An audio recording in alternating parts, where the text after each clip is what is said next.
আচ্ছা, আমরা আমাদের এখানে বিভিন্ন প্রতিনিধি যারা ছিলেন, ডাকসু, জিমনেশিয়াম এবং টিএসসিতে এবং আমাদের বুথে নগদ অর্থ কালেকশন যেখানে হয়েছে, তারা সবাই সবার অনুভূতি প্রকাশ করেছেন। এবং আমাদের যে আজকে পর্যন্ত এই গণত্রাণ কর্মসূচির যে সার্বিক হিসাব সেটি দেওয়ার চেষ্টা করেছেন এবং শুরু থেকেই আমরা চেষ্টা করেছি এক ধরনের স্বচ্ছতা রাখার। আসলে আমরা রেজওয়ান যেটি বললেন যে আমরা আসলে পেশাদার কেউই না।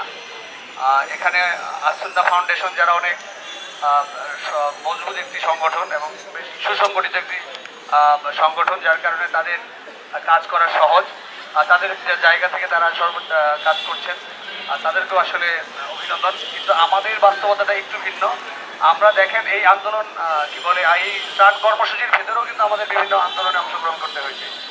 তো তারপরেও আমরা আমাদের সর্বোচ্চ চেষ্টা করেছি। এই যে আমাদের প্রতিনিধিরা যারা অনুভূতি ব্যক্ত করলেন, আসলে বাস্তবতাটা ছিল অনেক কঠিন। এখানে মানুষ টিএসটিতে, ডাকসুতে এবং জিমনেশিয়ামে অমানবিক মানে ভয়াবহ রকমের পরিশ্রম করে কাজ করেছেন। আর তাদের চেহারাগুলো দেখলে হয়তো আপনারা বুঝতেন। তো এখন আমরা আসলে আপনাদের যে প্রশ্নগুলো আছে আমরা চেষ্টা করব উত্তর দেওয়ার। আপনারা সংক্ষিপ্তভাবে প্রশ্নগুলো করুন, আমরা দ্রুত সময়ের মধ্যে। বাস্তবতায় যেটি সামনে এসেছে সেটি আমরা করার চেষ্টা করেছি। আব্দুল কাদের যেটি বললো যে আমরা শুরু থেকে রেস্কিউ এর যে কাজ সেটি করার চেষ্টা করেছি। তারপরে হচ্ছে শুকনো খাবার যখন দরকার পড়েছে শুকনো খাবার আমরা বিতরণ করার চেষ্টা করেছি। এরপরে রান্না করার যে সামগ্রী সেটি এখনো চলমান। এখন পুনর্বাসনের যে ব্যাপারটি সেটি হচ্ছে আমরা ইতিমধ্যে আপনারা হয়তো জেনেছেন যে ত্রাণ মন্ত্রণালয় থেকে প্রধান উপদেষ্টা মহোদয়ের ইয়েতে আদেশেই একটি বন্যা পুনর্বাসন কমিটি গঠিত হয়েছে। সেখানে ছাত্র প্রতিনিধিরাও রয়েছেন। আর সরকারের সাথে সমন্বয় করে আমরা সামনে যে পুনর্বাসনের কার্যক্রমটি সেটি আমরা আমাদের জায়গা থেকে তাদেরকে সর্বোচ্চ সহযোগিতা করব এবং হ্যাঁ, সকলের পরামর্শক্রমে সেটি আমরা করব। বিভিন্ন জায়গায় বিভিন্ন জেলায় যে ধরনের ক্ষয়ক্ষতি হয়েছে সেটির মাঠ পর্যায় থেকে আমরা আমাদের জায়গা থেকে আমাদের সমন্বয়কদের ভলেন্টিয়ারদের যে পর্যবেক্ষণ সেটি গ্রহণ করব এবং এখানে ত্রাণ মন্ত্রণালয় থেকে তারা যে রিপোর্ট দেবেন সেটি নিয়েও আমরা কাজ করব।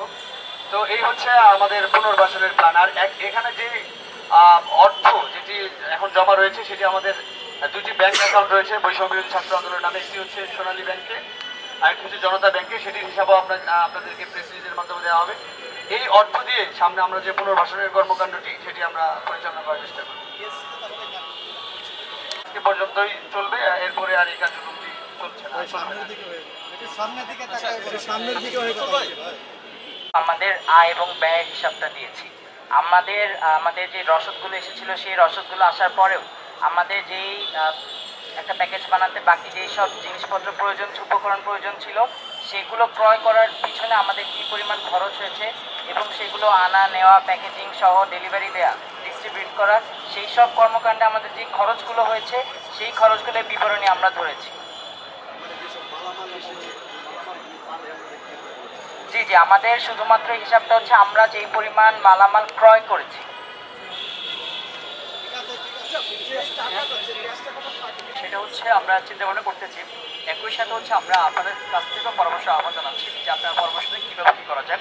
তো প্রাথমিকভাবে আমরা সিদ্ধান্ত নিয়েছি যে সরকারের সাথে সরকার যে ত্রাণ মন্ত্রণালয় যে কাজটা করতেছে কিংবা সেনাবাহিনী থেকে যে উদ্যোগ নেওয়া হয়েছে আমরা চেষ্টা করছি সম্মিলিতভাবে যে কোনো কাজ করা যায় কিনা, ঐক্যবদ্ধভাবে যদি আমরা কাজ করতে পারি সেক্ষেত্রে হচ্ছে যে ভয়াবহ যে ক্ষয়ক্ষতির হাত থেকে মানে সবাইকে নিয়ে যদি কাজ করে সেক্ষেত্রে আমরা মোটামুটি কাজ করতে পারবো আর কি, সেই চিন্তা ভাবনা আমাদের আছে। তবে আমরা পরামর্শ আহ্বান জানাচ্ছি আপনাদের পক্ষ থেকে। নগদ টাকার কার্যক্রম কি আজকেই ক্লোজ? আমাদের যে হচ্ছে বাড়ি খাবার পাঠানো কিংবা চাল ডাল বলেন, হচ্ছে শুকনো খাবার পাঠানোর যে কার্যক্রম বলে সেটা আজকে আমরা ক্লোজ করে দিয়েছি।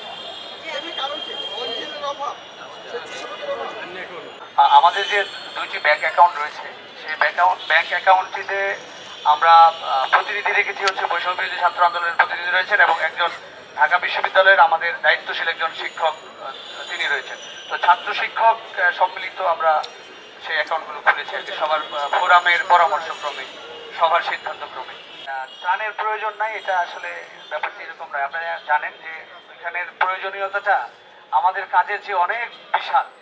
তো আমরা যেই ভাবনা নিয়ে শুরু করেছিলাম সেটি তো ওই যে জায়গাগুলো বাস্তবতায় যদি যে আব্দুল কাদের গিয়েছেন তিনি তার অভিজ্ঞতা বলবেন যে ওই জায়গাগুলো এত বিশাল আকারে ওখানে ক্ষয়ক্ষতি হয়েছে, সেটি আসলে সরকারিভাবেই সর্বোচ্চ কাজ করা সম্ভব। আমরা এখন যেটি প্ল্যান করেছি যে আমাদের জায়গা থেকে সরকারকে সর্বোচ্চ সহযোগিতা করবো আমাদের এই পুনর্বাসনের ক্ষেত্রে। এটি হচ্ছে আমাদের বর্তমান আপাতত সিদ্ধান্ত আর কি। আচ্ছা, এটা ভাই বলেছি যে বাকি যে টাকাটা রয়েছে সেটি পুনর্বাসনের কাজে ব্যয় হবে। এখন কিভাবে ব্যয় হবে সেটা সবার পরামর্শ চাইছি। পাশাপাশি আমাদের যে রাষ্ট্রীয় জায়গা থেকে যে পুনর্বাসন কর্মসূচি চলবে, সেখানে কিন্তু আমাদের যে বন্যা পুনর্বাসন কমিটি হয়েছে সেখানে ছাত্র প্রতিনিধি রয়েছে, সরকারের সাথে সমন্বয় করে সেই কাজটি আমরা করব। আমরা আসলে এই পর্যন্তই আপাতত শেষ করছি। Thank you